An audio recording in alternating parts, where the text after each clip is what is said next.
Hey Space Cadets, buckle up for a crash course on our solar system, the cosmic neighborhood we call home. It's got everything.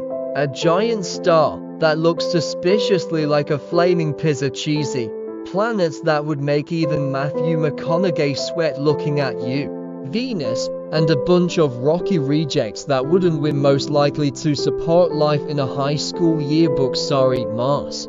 Speaking of Interstellar, remember that scene where they skimmed a black hole so close they needed a time travel cheat code? Yeah, that's basically Mercury's situation. It's the closest planet to the sun, basically a beach vacation gone wrong. Moving on, we have Venus, perpetually stuck in a runaway greenhouse effect, hotter than your grandma's chili on a cold night. Earth, however, is the Goldilocks of the bunch, not too hot, not too cold. Just right for liquid water, and, all that pesky life stuff.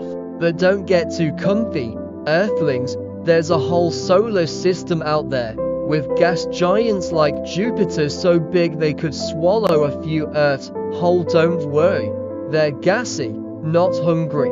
And then there's the icy crew on the outskirts, Uranus, Neptune, Pluto. Remember when it got demoted? Still a sore spot for some. So that's our solar system in a nutshell, or maybe a flaming pizza crust.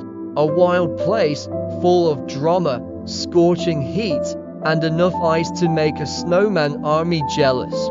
Stay tuned for future videos where we dive deeper into each planet.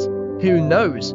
Maybe we'll even find some alien life hiding out there. Hopefully they're friendlier than the giant robots in Interstellar.